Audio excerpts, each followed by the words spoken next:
per machine, and the table is activity that has 4 columns. The table shows the user activities for a factory website, and there are 3 columns is the primary key. As a primary key, combination of columns with unique values of this table. Machine ID is the ID of a machine. Process ID is the ID of a process running on the machine with ID machine. Activity type is enum, category of type start and end. Timestamp is a float representing the current time in seconds. Start means the machine starts the process at a given timestamp, and end means the machine ends the process at the given timestamp. The start timestamp will always be before the end timestamp for every machine ID process ID pair. It's guaranteed that each machine ID process ID pair has a start and end timestamp. This factory is a website that has several machines, each running the same number of processes. Write a solution to find the average time each machine takes to complete a process, the time process in the end timestamp, minus the start timestamp. The average timestamp is by calculating the total time to complete every process on the machine divided by the number of processes that were run. The resulting table should have the machine ID along with the average time as processing time, which should be rounded to 3 decimal places.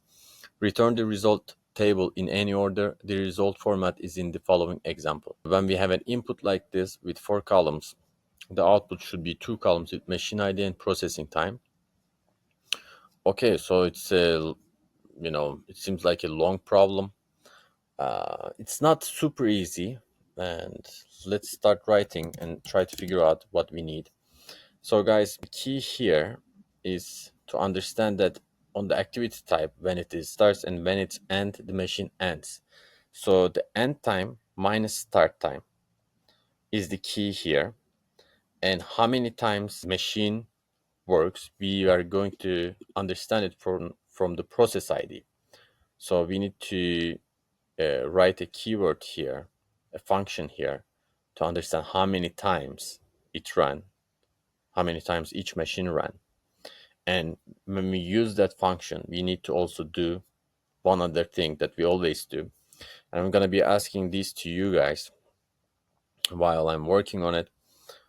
All right, so let's write. We need the timestamp.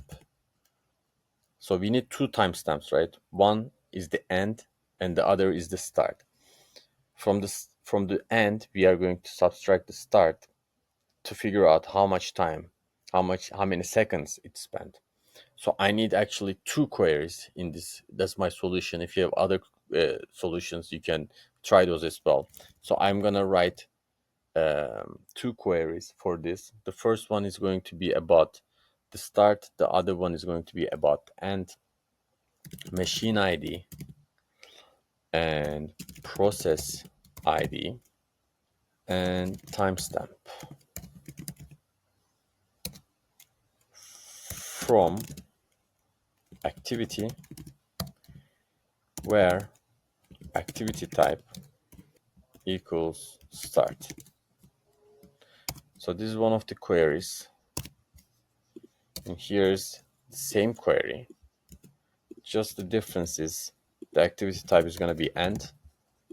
So I'm going to call this T1, I'm going to call this T2. It is the same table as you can see, and the activity type we are going to filter out based on if it's a start or an end. So we are going to say timestamp minus the T2 is referring to the end time, and T1 is referring to the start time.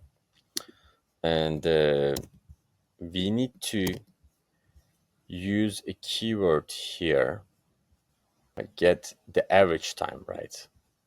Resulting average time as processing time.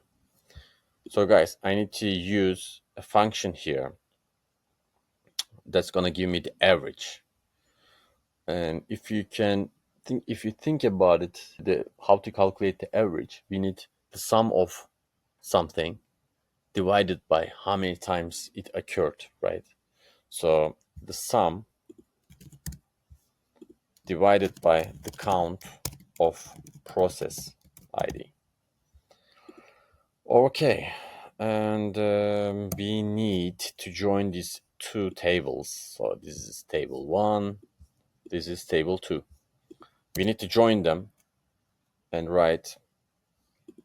So to do that, I'm gonna write from here, from the first table, join the second table on machine ID, T1 machine ID, T2 machine ID, and T1 process ID equals T2 process ID, right? Okay. We don't need to equal the activity type because we are getting different activity types here. And when I run this, let's see what I'm gonna get to understand where we are. Okay, it says column process ID in field. This is ambiguous. Doesn't matter. Just put something here. And by the way, we need machine ID. So we need to group it by machine ID. Group by machine ID. Which machine ID? It's gonna say ambiguous again. It doesn't really matter. T1 or T2. It's the same thing. Let's run again. All right. So it says round 3. I need to use a keyword called, which one should it be? Round. Round to 3 decimals. Okay, the answers look right. I just need to make the column name the same as always. It's accepted, perfect, and let's submit it. Perfect, it works. So guys, this one is more complex. Even though it's considered as an easy problem, it's not that easy.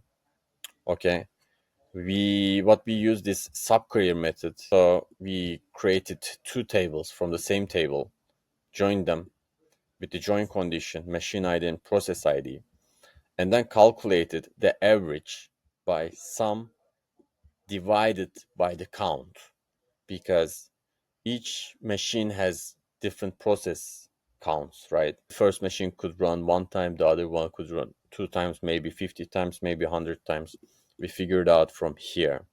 If it was a static number, we could have write just like whatever it is, 2, 3, but it's dynamic, so we used the count function and we summed the difference between the end activity and the start activity, and then grouped by the machine ID. That's gonna give us each machine's processing time. Okay, if you have any questions, please let me know in the comments, and I'll see you on the next video.